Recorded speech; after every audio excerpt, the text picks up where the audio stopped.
Welcome to April's Garage. CarBuzz put out an article of the most rare, unique super and hypercars ever created in the entire world. Tyler Hoover, I want to see what you think about this list. Well, so I'm having issues with a lot of articles nowadays because it seems like somebody gets an assignment or they think of a topic and they go into Chat GTP and say, what are like the 10 rarest hypercars, exotic cars ever made? And Chat GTP spits out an article for them, so many words. They change it and put it in their own little spin, their own little things here and there. And then poof, they get their $200 payment from, whoever owns the website.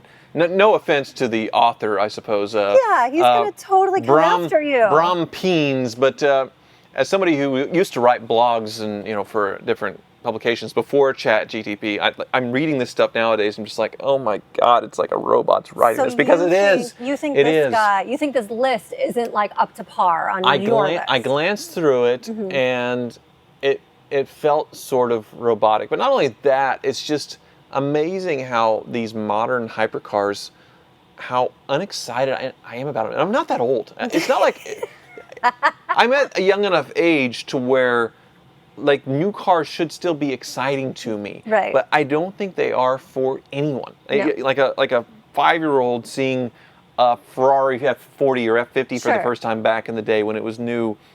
The cars that 5-year-olds are seeing today going, it's a Cybertruck or whatever, but it's not. YouTube, it's hard to break into the game because everyone has kind of bought all these Lamborghinis and done videos on it. They're so accessible, so now you don't get excited about things. But the new stuff is just... have we reached our peak of design and performance? A long time ago. So as this list is showing. So you have this list. I have a list. I glanced through it, and anyway. Okay, go ahead. Get the party started here. First on this list is the McLaren Speedtail. They only made 106 of them. A top speed, 250 miles an hour, 0 to 60, 3 seconds. The Speedtail's cool. It's gorgeous. It's beautiful. We saw one in person recently in Miami. My problem with it, I don't think it's street legal everywhere. Nope. Show and display only in the U.S. because of the center seat, and I think it's the passengers are supposed to have airbags in the front seat of U.S. cars, so it can't. Right. I think the car looks okay. It doesn't do anything crazy though. It's not going for any kind of speed record. Right. It's not going for any kind of like cutting edge performance. It's just like a design exercise. $2.1 million. And the thing about that, they're 2.1 plus with options and things. Sure. Secondhand, as rare as these are, they're selling for $2 million or just under $2 million when they pop up for sale at auction. So the people who are buying these things thinking, all right, I'm getting myself like this super rare, hard to get. People will be fighting over it when I'm ready to sell. Is that your Trump dance right there? They're not. They're selling for back of their MSRP. The same story goes for like the rebirth of the Lamborghini Countach. Those are selling for back of their MSRP when people thought this is going to be, because they're gussying up Aventadors, which I imagine there was some Lamborghinis on this list, right? Sure, yeah. I'll get to them in a second. I like the Speedtail. I think the look of it, I think it's really sexy and different, but it's not street legal, so that's a problem. The Aston Martin 177, because they made 77 of them, so that's the name of it. And Aston Martin was making so many coupes at this time. The 177 was cool. I'm surprised that all of the cars this is in this list, but Aston Martin saturated themselves with Vanquish, DBS. Well, they're saying this is like a Vanquish with a wide body kit on it, basically. Right. So you got to think around this time, Aston Martin had the Vanquish and the Vantage and the DB9 and the Virage. And I feel like I'm missing one other coupe that 90% of them were sold in silver. Yeah. And the coolest one is the Vanquish in James Bond because it was invisible and all that stuff, with the last Pierce Brosnan film. That was the cool one. Or the DBS, it's a manual transmission and a 4-speeder, kind of the closest to like the DB6 back in the day. And I have the Vanquish. It's worth $40,000. Why do you think a nice one's $50,000? Their value, the Vanquish specifically? Because Aston Martin failed so badly at making their cars seem special. It was like they're always, doing something a little bit better, and it would sort of like McLaren doing the MP412C, then the 650S, then the 675, the 720, 600 LT, 750. None of them seem special. That's so hot that you know all that. No, I'm making up the numbers probably. They made a 570S. Right, they made a lot. Exactly. It just doesn't seem special. All right, we do have a Lamborghini Centenario. Yeah, these look a lot better in go. person than they do in photos, but They only made 40 of them. Top speed 217, 0 to 60 2.8 seconds, which is insane. not bad. That's crazy. Not bad. They made these in 2016, 2017, so a little bit of time What's ago. cool, this is one of the early cars to have like exposed carbon fiber and all Mm-hmm. that. It looks really neat in person, even though it is crazy overstyled in the photos. People say it's like an Aventador with a body kit. I mean, kind of, but they did do some hybrid stuff, I think, with these. They're neat, Mm-hmm. but once again, it's just not something that's super exciting to people. I feel like you have the Aventador, Right. make that your flagship car. Mm-hmm. You do all these weird little one-offs with weird names based on the Aventador platform, and people are just like, okay, whatever. So you don't think this should be on the list? I mean, it is one of the rarest ones. I'm just saying that none of these cars that are the rarest, they just don't excite me. Right, because these are all very rare. I would not be excited to own one. Seeing one in public, I wouldn't be like, I'd see an F50 and Right. it would take my breath away. Sure. So many other cars, but like this, and it's not because I'm that old. I'm not that old. I'm 38 years old. I'm not that old. McLaren P1 GTR, so this is the race spec of it. They only made 58 of them, top speed 214, 0 to 60, 2.8 seconds. Which the P1 was very low production numbers as far as the hypercar Holy Trinity. I feel like the least amount of, I don't know, it was like 200 or 300 compared to Right. 918 with the 918 Spiders, and then the LaFerrari was, I think, around 1,000 or something like that. Right. So Now these were to kind of celebrate their win in Le Mans '95. They're cool, but are they street legal? No. No. Okay, Nope. so that's my thing of these cars. It's like really going to spend millions of dollars on a car that you can't drive. yeah, this is a race car. Right. The McLaren F1 was a pinnacle of engineering and speed, the top fastest car in the world in its day for a long time. They had the McLaren F1 LM, which was sort of the Le Mans, tribute to more of a racing variant. But yeah, this isn't even street legal. But do you know how like stuck up we sound that we're talking But I'm shit not- about these I'm cars? not Like I that wouldn't want old. that because you can't drive it on the street. I'm like not- how amazing is the engineering of this car? Like a Bugatti Chiron Supersport. Yeah. They made more of them, but like it set the benchmark for the fastest car. We're talking about modern like cars made in the last 5 years. Right. They're really cool. That was really neat. They're like breaking the 300 mile per hour barrier in a car. It's not just like a styling exercise to try and get rich people to spend $2 or $3 million on a car. They're actually doing something incredible. Right. And you're going to a Bugatti, but it's not the Chiron Supersport. It's one of the things where they're just trying to get billionaires to spend $3 million. Yes, the Bugatti Centodieci, where Centodieci? What? you Yeah, just say it no, no. fast with an accent. There It's you like go. Centodieci. And they only made 10 of these. They're really sexy, though. Are those the same car there? That Well, looks so like the a, EV110, which has the little bitty Bugatti grille. Yeah. That's what they're kind of showing how it's similar to, because the Bugatti grills on the Veyron and the Chiron Sure. are a little bit bigger. The EV110 was a really cool car, but yeah, $10 million for these. They only made 10 of them. Top speed 240.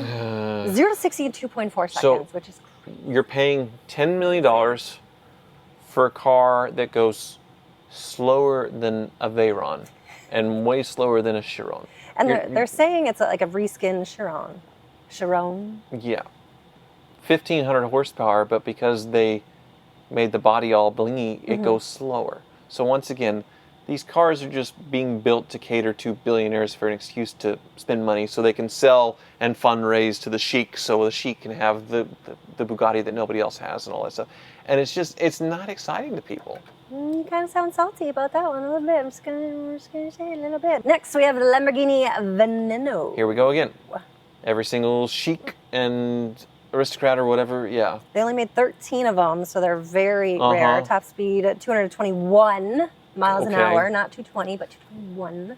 Very Enjoy your badged up, body kitted Aventador. It's really cool. I like the shark fin wing in the back. I think the Centenario is cooler looking just because it's so crazy with those rear strakes and everything else. As far as if you're going to get like a crazy kitted up Lamborghini, that was the one. Ooh, Centenario But- means poison. Wonderful. In Spanish. Okay, Arr. $4 million. Yeah, $4 million to secure one of the 4 coupes made, and the Roadsters are an extra $600,000 on top of that. And what do you get?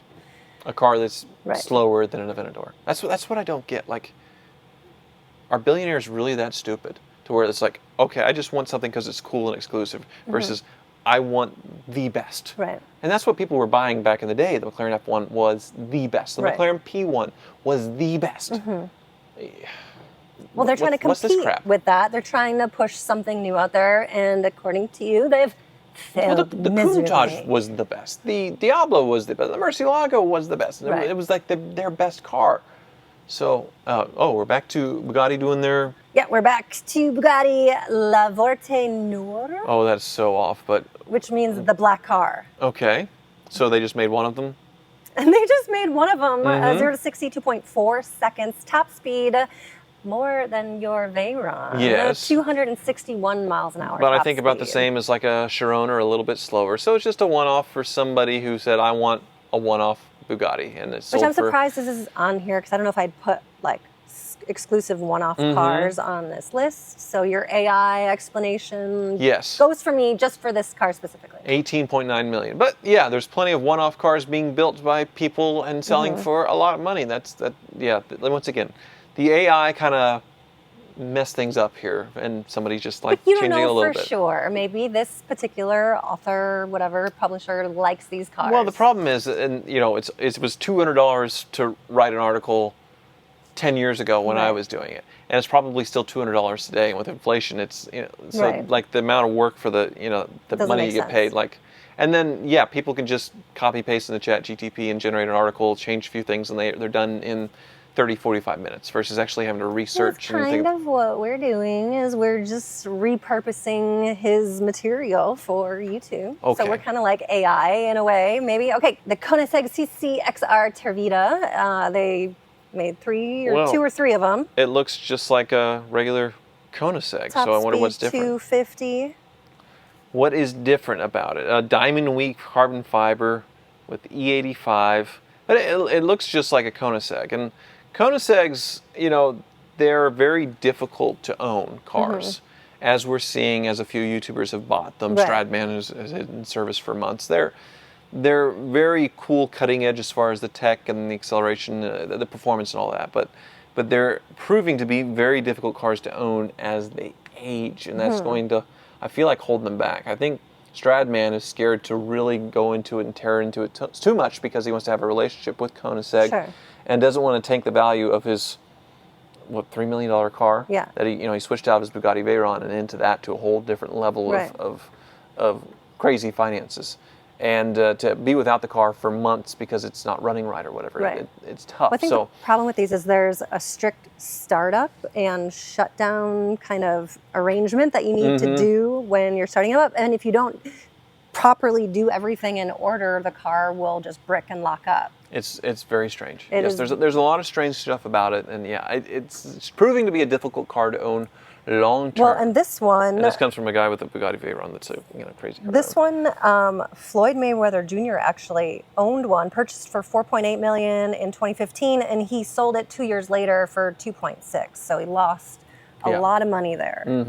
That tracks. The article saying, that's a double knockout. So clever. How about the Pagani Zonda HP Barchetta? Ooh, Barchetta is usually something with Italian, so... What is Barchetta? Oh, the top comes off, of course. Right. Yes. They made three of them. 0 to 60, 3.1 seconds. Top speed, 221 miles per hour, not 220. That might be the only car that I like. Really? So being very rare because the roof gets chopped off of a Zonda. And, does this one have a manual transmission in it? That would be wonderful with the Mercedes So this V12. just lives without a roof? It looks like it. I feel like that would hurt the top speed of it. Who cares? For aerodynamics and kind of stability and all that. So this one's a 6-speed sequential manual, so not a full manual like you could get some Zondas. $17.5 million. The most expensive, especially for no top on it. That is very expensive. So a Huayra, in comparison, we had one sell at Barrett-Jackson for $2 million-ish. Right. And then there was recently one with way less miles, like under 900 miles, sold for I think $1 million more. So that's a big premium. Is that a carbon fiber fender skirt going on there? Okay, now the car's lost me a little bit with that. So that's definitely weird. But you can see the roof scoop still exists with the no top. It's wild and crazy. It's weird. Would I pay $17 million for it? No, I'd get a regular Zonda but hey, this is kind of fun, I guess. It's fun and cool, and it'll definitely mess your hair up driving it with that no top going on. Okay. You shouldn't be worried about. But isn't it sad? What are they missing on this list? If you could name one as far as like particle. exclusive one-off, because I guess it's all modern things, right? All kind of in the past 15 years, I would say, and more rare. Just off the top of my head, like the Murcielago SV, very, very low production. I think under 200 of those. Right. It was the biggest, huge ending for the Murcielago, but in the recession, so not many of those made. The Ferrari 599, they only made what was it, about 20 or so with the gated manual transmission, which is extremely rare. Sure. So there's plenty of other little, like small run cars, but I guess they're doing like 1, 2s, and 3s here of how many that were made. And I mean, they're very exotic. They're very interesting cars. You could look at them all day. They're kind of like artwork. You don't really want to drive them that much. Not as cool as the GNX, which I feel like, I mean, they're a little old to be on this list, but it should be on this list. And that's how I would complete it. Thanks so much for watching.